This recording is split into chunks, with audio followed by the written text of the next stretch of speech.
안녕하세요. 오늘도 사연살롱을 찾아주셔서 감사합니다. 서울에 사는 40대 여성이에요. 요즘은 어쩜 그렇게 시간이 빨리 가는지 모르겠어요. 봄이 왔나 했는데 벌써 가을이고, 가을이구나 했더니 겨울이니 말이에요. 그래도 시간이 빨리 가서 좋은 점이 하나 있더라고요. 영원할 것 같던 지긋지긋한 순간도 순식간에 확 지나간다는 거죠. 특히 잊고 싶은 안 좋은 일이요. 지난해 우리 집에는 정말 황당한 일이 있었어요. 살다 보면 별의 일이 다 있겠지만 막장 드라마에서나 볼 법한 일이 저희 집에 일어날 줄은 몰랐네요. 저희 엄마는 제가 12살 때 암으로 세상을 떠나셨어요. 처음부터 암투병을 하셨던 건 아니고 저와 10살 차이가 나는 남동생을 낳은 후 암 진단을 받으신 거예요. 저는 아직도 그날 일이 생생해요. 병원에 다녀온 엄마가 저를 보자마자 끌어안고는 펑펑 우셨거든요. 한 번도 제 앞에서 눈물 흘린 적 없던 엄마가 우는 모습에 무척 놀랐어요. 엄마와 함께 병원에 갔다 온 아빠는 굳은 얼굴로 아무 말씀도 안 하셨죠. 엄마가 암에 걸렸다는 건 며칠 뒤 외할머니께서 저희 집에 오시고서야 알게 되었어요. 엄마랑 외할머니가 방에서 하는 얘기를 우연히 엿듣게 됐거든요. 그땐 암이 어떤 병인지 정확히는 알지 못했지만 죽을 확률이 높은 병이란 것쯤은 알고 있는 나이였어요. 그래서 엄마와의 이별을 짐작했죠. 하지만 입 밖으로 내뱉지는 못했어요. 외할머니는 엄마가 암에 걸린 건 다 내 남동생 탓이라고 하셨어요. 몸도 약한 엄마가 남동생을 임신하는 바람에 입덧이 심해 제대로 먹지 못한 데다 아픈데 약도 못 써서 이렇게 된 거라고요. 엄마는 아니라고 했지만요. 이거사, 아니긴 뭐가 아니야. 네가 다름이 임신만 안 했어 봐. 이렇게 암까지 걸렸겠나. 안 그래도 몸도 약한 게 다름이 갖는 바람에 약도 제대로 못 먹고 생으로 버티다가 이렇게 된 거 아니냐고. 따지고 보면 이게 다 네 시집 탓이야. 몸 약한 며느리 앞에 두고 툭 하면 손자 타령을 하다니 그간 받은 스트레스로 이렇게 된 거라고. 아름이 하나 낳았으면 됐지. 뭐 그리 대단한 집안이라고 대가 끈기니마니 유난을 떨면 사람을 들들 볶아. 아유 모진 인간들 기어이 내 딸을 잡아먹는구나. 다 필요 없다. 아픈 년이 무슨 애를 키운다고 그래. 그렇게 원하는 손주 낳아줬으니까 네 시어머니 보고 손주 키우라고 하고 넌 일단 병부터 고치자. 전국 팔도를 다 돌아서라도 내가 네 병은 꼭 고칠 거다. 그러니까 너도 마음 단단히 먹어. 너한테 네 새끼가 중요한 만큼 나한테 네가 세상에서 제일 중요하니까. 엄마, 마음은 잘 알지만 그렇게 못해.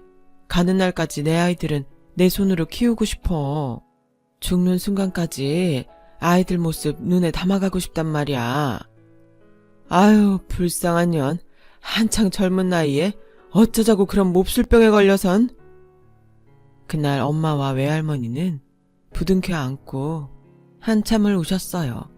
그리고 엄마를 위해 저희 남매를 친가에 보내겠다던 외할머니는 저희 집에 남아 엄마 대신 저희를 돌봐주셨어요. 외할머니는 혼자서 엄마 병수발부터 집안 살림에 저희 남매 육아까지 맡으셨어요. 엄마는 그런 외할머니께 죄송했던지 툭 하면 나와서 설거지를 하다가 외할머니랑 실랑이를 벌이곤 했죠. 그래서 보다 못한 제가 외할머니를 도와 일찍 살림을 하게 됐어요. 큰 도움은 안 됐겠지만 어떻게든 엄마랑 외할머니를 돕고 싶었거든요. 사는 형편이 아이를 일찍 철들게 한다고. 저 역시 그랬어요. 한창 밖에서 친구들과 뛰어놀 나이인데도 학교가 끝나기가 무섭게 집으로 달려가곤 했어요. 하지만 이런 노력에도 불구하고 엄마는 암 진단을 받은 지 2년도 채 안 돼 세상을 떠나고 말았어요.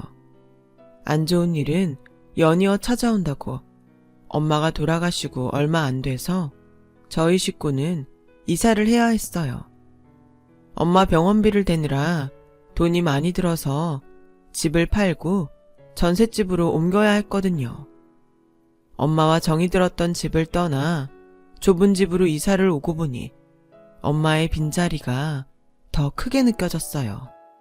게다가 더욱 안타까운 건 엄마에 대한 기억을 떠올릴 때마다 병색이 짙었던 엄마 얼굴밖엔 떠오르지 않는다는 거예요. 기억 속 엄마는 늘 핏기 없는 얼굴에 힘없이 축 처진 모습이니까요. 특히 항암 치료를 받느라 머리카락이 빠지는 바람에 머리엔 늘 비닐을 쓰고 계셔야 했어요. 그래서 지금도 비닐을 쓰고 있는 사람을 보면 가슴 한구석이 아리오곤 해요. 그래도 저는 이런 기억이라도 가지고 있지. 제 남동생한테는 엄마에 대한 기억이 하나도 없어요. 3살 무렵 엄마가 돌아가셨으니 당연한 일이죠. 그래서 어릴 땐 엄마 사진을 펼쳐두고 남동생한테 엄마가 동생을 얼마나 사랑했는지 설명해주곤 했어요. 그럴 때마다 남동생은 기억도 안 나는 추억에 빠져 흐뭇해하곤 했죠. 그 모습이 얼마나 짠하던지. 녀석이 말은 안 해도 엄마 손이 한창 필요한 나이에 기억도 안 나는 엄마에 대한 그리움으로 살아야 하니 그 속이 오죽했겠어요. 그러니 동생은 제게 있어 아픈 손가락이 되어버렸죠. 그래서 어릴 때부터 저는 남동생을 위해서라면 못할 게 없었어요. 그런 절 보고 친구들은 누나가 아니라 꼭 엄마 같다고 놀리곤 했어요. 그래도 어쩌겠어요. 엄마 없이 자란 동생이 불쌍한걸요. 다행히도 남동생은 제가 자기를 얼마나 아끼는지를 잘 알고 있었어요. 크면서 단 한 번도 제게 말대꾸를 하거나 함부로 군 적이 없었어요. 제가 동생한테 극성 맞은 엄마 같았다면 남동생은 제게 세상 누구보다 착한 아들 같은 존재였어요. 그렇게 우리 세 식구는 엄마의 빈자리를 서로의 온기로 채우며 살아갔어요. 아빠는 아빠대로 저희 남매를 키우기 위해 안 해본 일 없이 뛰어다니셨죠. 하지만 제가 대학에 입학하던 무렵 저희 집은 IMF 직격탄을 맞게 되었고 그 바람에 전세를 빼서 월세집으로 이사를 해야 했어요. 살림살이는 점점 궁색해지고 지출은 늘어만 갔죠. 제 등록금은 장학금과 알바로 충당한다고 해도 아빠 앞으로 된 은행 대출금, 이자와 월세, 그 밖에 공과금과 생활비가 만만치 않았거든요. 게다가 초등학생인 동생은 아빠와 제가 돌아올 때까지 혼자 집에서 시간을 보내야 했어요. 학원 하나 다니지 못한 채로요. 그래도 어찌나 영특하던지 시험만 봤다 하면 100점에 한 번도 1등을 놓친 적이 없었어요. 언젠가 동생이 그러더라고요. 집에서 혼자 할 수 있는 건 오로지 독서밖에 없었다고요. 그때 책을 많이 읽은 덕분에 대입 논술 시험도 어렵지 않았다나요? 해맑은 얼굴로 그 말을 하는데 마음이 아프더라고요. 엄마가 살아있었다면 내 동생이 이렇게 외롭게 자라진 않았을 거란 생각 때문에 말이죠. 매 순간 막막하고 빛이라곤 한 줄기 보이지 않던 암담한 생활은 제가 대학을 졸업하고 취직을 할 때까지 이어졌어요. 하지만 엄청난 취업난을 뚫고 취직을 하고부터는 그나마 생활에 안정을 찾을 수 있었어요. 아르바이트를 할 때와는 비교도 안 될 월급이 매달 따박따박 들어왔으니까요. 게다가 월남전에 참전했던 아빠가 뒤늦게 고엽제 판정을 받게 되어서 매달 국가유공자 연금도 받게 돼서 그나마 숨통도 트이게 됐고요. 덕분에 임대 아파트에 들어갈 자격이 생겨서 매달 들어가던 월세 대신 10만 원도 안 되는 임대료로 살게 됐죠. 안 그래도 혹시 몰라서 취직하고부터 주택청약 적금을 들어왔는데 얼마나 다행인지 몰라요. 무엇보다 당뇨 합병증으로 고생하시는 아빠가 힘든 일을 그만두시고 쉴 수 있어서 한시름 놓을 수 있었죠. 그리고 얼마 뒤 저희 집에 경사가 났어요. 동생이 대학에 들어갔거든요. 그것도 서울대학이에요. 집안 사정 때문에 학원도 제대로 못 보내서 걱정했는데 지 용돈을 모아서 방학마다 대형 학원 새벽반에 등록해 수능 준비를 해왔더라고요. 어찌나 기특하던지. 요즘 같은 세상에 개천용은 꿈도 못 꿀 일이라고 했지만 제 동생처럼 스스로 인생을 개척해 나가는 애라면 못할 것도 없겠다는 생각이 들었어요. 내 자식이 서울대에 합격한 것처럼 신이 난 저는 모처럼 동생을 데리고 나가 옷과 가방을 사줬어요. 그랬더니 동생이 그러더군요. 앞으로 몇 년만 더 고생해달라고요. 그럼 그 후로는 자기가 벌어서 아빠랑 저를 부양하겠다고 말이죠. 누나는 나한테 엄마라 다름없잖아. 그러니까 누나는 내가 책임질 거야. 내 인생에서 가장 소중한 사람은 바로 누나거든. 그 말에 그동안의 고생이 눈 녹듯 사르르 녹는 것 같았어요. 하지만 인생사 모든 일이 그렇듯 변하지 않는 건 없더라고요. 세상에서 누나가 가장 소중하다던 남동생은 대학에 들어가고 연애를 시작하면서 순위가 바뀌고 말았거든요. 누나인 저에서 여자친구로요. 당연한 일인 걸 알면서도 왜 그렇게 서운하던지. 이래서 고부간의 갈등도 생기는구나 싶더라니까요. 남동생 여친은 인천에 있는 전문대에 다니고 있었어요. 항공운행학과를 졸업하고 지금은 승무원을 준비하고 있다고 하더라고요. 나이는 제 동생보다 2살 많은데 승무원을 꿈꾸는 친구라 그런가 키도 크고 얼굴도 예쁘다고 하더군요. 누나처럼 착하고 사치도 없고 생활력도 강한 친구야. 아마 보면 누나 마음에도 들 거야. 동생은 잔뜩 상기된 얼굴로 제 여친 자랑을 늘어놓았어요. 그 모습에 다행이다 싶으면서도 한편으로는 서운한 마음도 들었죠. 그러던 어느 날이었어요.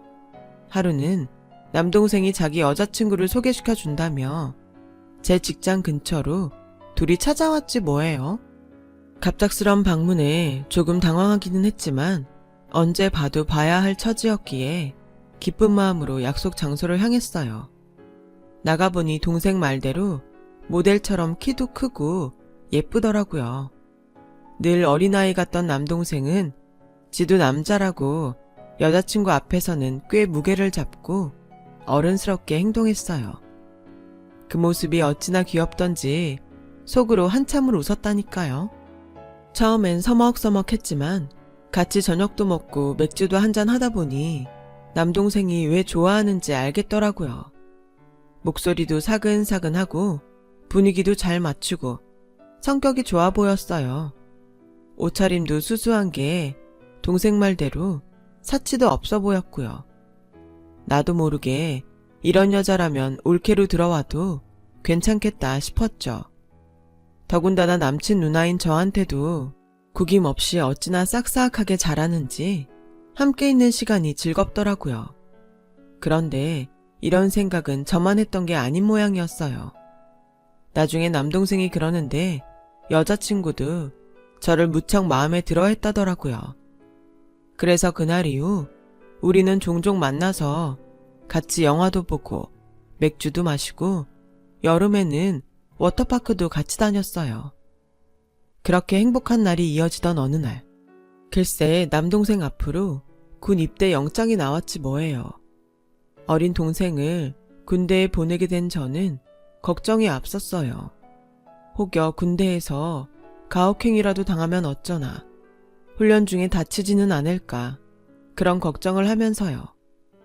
그래서 동생한테 영장이 나오고부터는 밥맛도 없고 의욕도 사라져버렸죠. 하지만 아무리 그런다고 해도 남친과 생이별을 하게 된 여친만 하겠어요? 그래서 동생한테 용돈을 쥐어주며 입대하기 전에 여친 마음 좀 풀어주라고 했어요. 동생은 같이 만나러 나가자고 했지만 둘이 보내기에도 빠듯한 시간인데 눈치 없이 끼는 게 뭐해서 그냥 둘이 만나라고 했죠. 입대 전까지 남은 일주일간은 동생과 여친, 둘이서 거의 매일 만나다시피 하며 지냈어요. 취업 준비로 바쁠 텐데도 남동생 여친은 기꺼이 시간을 내서 동생과 시간을 보내주었죠. 한 번인가는 외박도 했더라고요. 동생 말로는 심야 영화를 보느라 그렇게 됐다고 하더라고요. 그런데 나중에 알고 보니 그날이 바로 문제의 날이었지 뭐예요. 아무튼 남동생은 무사히 훈련소에서 퇴소하고 자대 배치를 받았어요. 그동안 회사 업무로 바빴던 저는 그제야 시간이 좀 나게 되었죠. 그래서 남동생 여친을 불러 밥이라도 사주려고 불러냈어요. 그런데 약속 장소에 웬 아주머니와 함께 나왔지 뭐예요. 누구시냐고 물었더니 대뜸 언니, 저희 엄마예요. 당황스러웠어요. 아직 결혼을 약속한 사이도 아닌데 엄마까지 모시고 나오는 건 좀 과하다 싶었거든요. 당사자는 군대에 있다고 하니 이번 일은 부모가 나서서 일을 해결해야 할 것 같은데 아버님은 안 나왔어요? 저는 이게 무슨 소린가 싶어 남동생 여친을 쳐다봤어요. 언니, 다름이한테 아직 얘기 못 들었어요? 저 임신했어요. 임신이라는 말에 순간 심장이 철렁했어요. 그런데 남동생 여친은 너무도 해맑게 웃고 있지 뭐예요. 이 상황에 당황스러운 건 오직 저뿐인 것 같았어요. 그때였죠. 여친 어머님이 그러더군요. 요즘 세상에 속도 위반이야 다반사지. 안 그래요?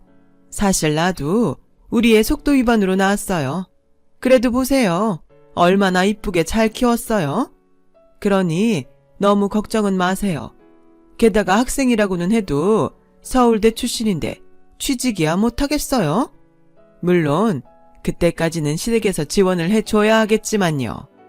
일단 우리 애 출산하기 전까지 지낼 아파트랑 차 하나 해주세요.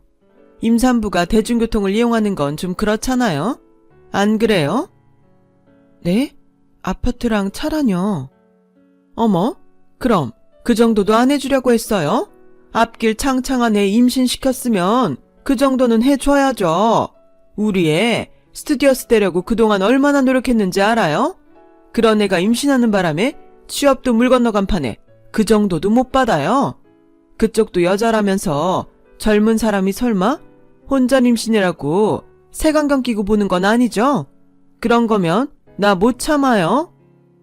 아닌 밤중에 홍두깨라더니 고마운 마음에 밥 한 끼 사주러 나왔다가 봉변을 당하는 셈이었어요. 그래서 일단 동생과 통화를 해보고 상황이 정리되면 다시 연락드리겠다 말씀드리곤 자리에서 일어났어요.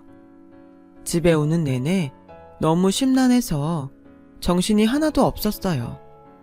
임신 사실도 놀라운 판에 아파트에 차를 해달라니 정말 기가 찰 노릇이었죠. 그도 그럴 것이 저희 집만 해도 고작 20평 남짓한 임대주택에 사는 처진데 아파트에 차까지 해준다는 게 말이나 되는 소린가요? 말도 안 되죠. 그래서 걱정을 한아름 안고 있는데 그날 밤 남동생이 전화를 했더라고요. 저는 다짜고짜 도대체 이게 어떻게 된 일이냐고 따지듯 물었어요. 솔직히 나도 잘 모르겠어, 누나. 나 정말 기억이 안 나. 자은이랑 대학로에서 술 마신 것까진 기억이 나는데 그 후로는 필름이 끊겨서 하나도 기억이 없어. 근데 며칠 전에 자은이가 면회 와서 그러더라고. 자기 임신했다고. 아, 나도 정말 미치겠어. 기억은 없는데 내 애라고 그러지. 여기서 내가 할 수 있는 것도 하나도 없고. 누나, 나 어떻게 해야 돼? 응? 필름이 끊겼다고는 해도 애까지 가진 마당에 발뺌을 할 수는 없었어요. 어차피 좋아서 만난 사이니까 이참에 결혼을 하는 방법밖엔 없었죠. 그래서 아빠한테 그 이야기를 했더니 아빠 역시 저와 생각이 같더라고요. 그래서 일단 부모님들끼리 만나서 이야기를 하기로 하고 그 주 주말로 약속을 잡았어요. 하지만 차마 아파트랑 차 얘기는 못하겠더라고요. 아빠 역시 많이 놀라실 테니까요. 그리고 또 만나서 저희 집 사정을 얘기하면 그쪽 부모님도 생각이 달라지지 않을까 내심 기대도 했고요. 그렇게 그 주 금요일이 됐어요. 회식이 잡혀 있어서 부서 사람들과 고깃집에서 1차를 하고 2차로 맥주를 마시러 갔죠. 맥주를 많이 마셔서 그런가 소변이 마렵더라고요. 그래서 화장실에 갔는데 옆 칸에서 담배 연기가 피어오르지 뭐예요. 누가 개념 없이 화장실에서 담배를 피우나 속으로 욕을 하고 있었는데 그때 나지금 목소리가 들렸어요. 바로 남동생 여친 목소리였어요. 아씨, 몰라. 나이트 갔다가 원나잇 했는데 덜컥 임신이 됐지 뭐야. 별 수 있냐? 군대가 남친한테 덤탱이 씌웠지. 사는 건 그저 그런데 그래도 서울대생인데 제대하면 번듯한 직장은 얻지 않겠어? 게다가 걔네 누나가 동생이라면 벌벌 떨어요. 지 결혼준비 자금도 말만 잘하면 다 털어줄걸? 모르긴 해도 나중에 애 낳으면 애도 잘 봐줄 거다. 땡 잡긴 서울대인 거 하나 빼면 아무것도 없는 집구석인데. 암튼 내일 엄마가 결판 짓는다고 했으니까 기다려봐야지. 어차피 취직도 안 되는 거 이참에 취혼이나 하는 거지 뭐. 외제차 한 대랑 아파트 하나 해달래서 남친 제대하기 전까지 거기서 살려고. 생활비? 남친 누나한테 용돈 받아 쓰면 되지. 안 그래? 순간 피가 거꾸로 솟는 것 같았어요. 걸레처럼 막 살아온 주제에 감히 내 동생 인생을 망치려 들다니. 그래서 그 길로 나가 대걸레밥 물이 담긴 양동이를 들고 그년이 있는 칸에 퍼부었어요. 그러자 비명소리와 함께 밖으로 튀어나오더군요. 쌍욕을 하며 나오던 여친은 제 얼굴을 보자 귀신이라도 본 사람처럼 얼굴이 창백하게 변했어요. 언니? 누가 네 언니야? 이 인간 말종 같은 게. 뭐, 원나잇? 아, 진짜. 어디서 굴러먹다 온 개쓰레기가 감히 내 동생 발목을 잡으려 들어. 그래, 나 네 말대로 내 동생이라면 벌벌 떠는 사람이다. 그래서 내 동생 인생에 똥물 튀기는 너 같은 것들은 절대 용서 못해. 내가 어떻게 키운 동생인데 네가 싼 똥 치우는 걸레로 쓰려고 들어? 너 오늘 임자 만난 줄 알아? 안 그래도 한동안 동생 문제로 골머리를 썩던 저는 머리에 꽃 꽂은 미친년처럼 광분해선 그냥 머리채를 휘어잡았어요. 그쪽도 순순히 당하지만은 않겠다는 듯이 긴 다리를 이용해 저를 발로 차더라고요. 한밤중에 화장실에서 벌어진 육탄전으로 가게 주인과 직원들이 달려왔고 결국 신고를 받은 경찰까지 출동을 해야 했어요. 뭐 여자들 싸움이 다 그렇듯 사실 주먹은 오고 가지 않았기 때문에 상처는 없었어요. 다만 둘 다 머리가 미친년 꽃다발처럼 흐트러졌을 뿐이죠. 그래. 실컷 고소해. 그럼 난 묻고 더블로 갈게. 내 동생 애도 아닌데 임신했다고 사기치고 아파트랑 차 내놓으라고 협박했던 거 기억나지? 그래서 난 사기랑 협박으로 너랑 니네 엄마까지 둘 다 고소해줄게. 아참, 혹시나 해서 말인데 합의는 없다. 나는 니네 모녀가 죗값 제대로 치르는 거 꼭 봐야겠거든. 그러자 지금까지 고소를 하겠다고 뻥뻥 큰 소리를 치던 게 바로 얼굴을 바꿔서는 제게 달라붙었어요. 언니, 제가 오죽하면 그랬겠어요. 따지고 보면 저도 피해자예요. 그러니까 저 좀 불쌍하게 봐주세요. 대신 제가 평생 다름이한테 잘할게요. 아파트랑 차도 필요 없어요. 네? 이게 대가리에 총 맞았나? 누가 너한테 내 동생을 준대? 감히 어디서 내 동생 인생에 무임승차하려고 들어? 누가 미쳤다고 너 같은 걸 며느리로 들여? 넌 사는 게 쉽니? 예쁘다 예쁘다 하니까 지가 뭐라도 되는 줄 아는가 본데 너 나가리야. 네가 대충 산 오늘이 네 미래를 똥밭으로 만들 수 있다는 걸 알아야지. 앞날이 창창한 스튜디오스? 개똥이라 그래. 항공사에서 미쳤냐? 너 같은 걸 뽑아주게? 떡 줄 사람은 생각도 안 하는데 괜히 김치국부터 마시지 마셔. 대가리에 똥만 찬 너한테는 격자무늬 철창이 더 잘 어울리니까 니네 엄마랑 손 나란히 잡고 깜빵 갈 생각이나 해. 언니! 저를 애타게 부르는 남동생 여친을 뒤로하고 저는 파출소를 나왔어요. 지난 며칠간 지끈지끈하던 머리가 그렇게 맑아질 수가 없더라고요. 뒤늦게 이 사실을 들은 남동생은 안도하면서도 제게 미안해했어요. 도움은 못 될 망정 이런 일로 괜히 신경 쓰게 해서 미안하다고요. 그래서 따끔하게 한마디 해줬죠. 나이만 먹었다고 성인이니? 자기 인생은 책임질 줄 알아야 성인이지. 나한테 은혜 갚겠다는 생각 말고 앞으로 네 인생 네 힘으로 살 생각해. 나도 이제부터 내 인생 살 거니까. 어쩌면 이 말은 동생한테 하는 충고가 아닌 제 자신한테 하는 다짐이었는지 몰라요. 그동안 사실 엄마 없이 자란 남동생이 가여워서 제 인생보다도 남동생을 위해 살았거든요. 그런데 이번 일을 겪고 나니 오히려 남동생에 대한 과한 사랑이 독이 될 수 있겠다는 생각이 들었어요. 그래서 사랑하는 동생한테 물고기를 잡아주기보다는 낚싯대를 사주는 게 낫겠다 싶었어요. 그런 의미에서 이번 소송은 남동생한테 일임하기로 했어요. 지가 싼 똥은 자신이 치우는 거란 걸 가르쳐주고 싶었거든요. 근데 사랑도 책으로 배웠다는 사람이 있더니 제 동생이 그 짝이지 뭐예요. 누가 서울대 아니랄까봐 군 생활 중에 도서관에서 법전에 판례지까지 빌려서 보고 있더라고요. 누가 보면 사법고시 보는 줄 알겠다니까요.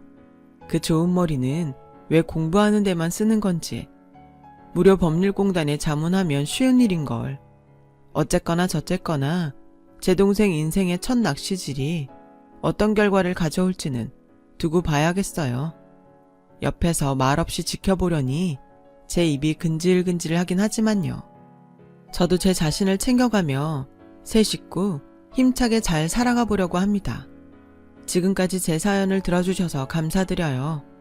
모든 분들 주변에 이상한 인연으로 엮이지 마시고 좋은 분들 만나 행복한 하루하루 보내시길 진심으로 바랍니다. 건강 챙기시고요. 여러분, 사연 댓글에 응원과 현명한 조언 부탁드려요. 좋아요와 구독은 저에게 큰 힘이 됩니다. 오늘도 좋은 일 가득하세요.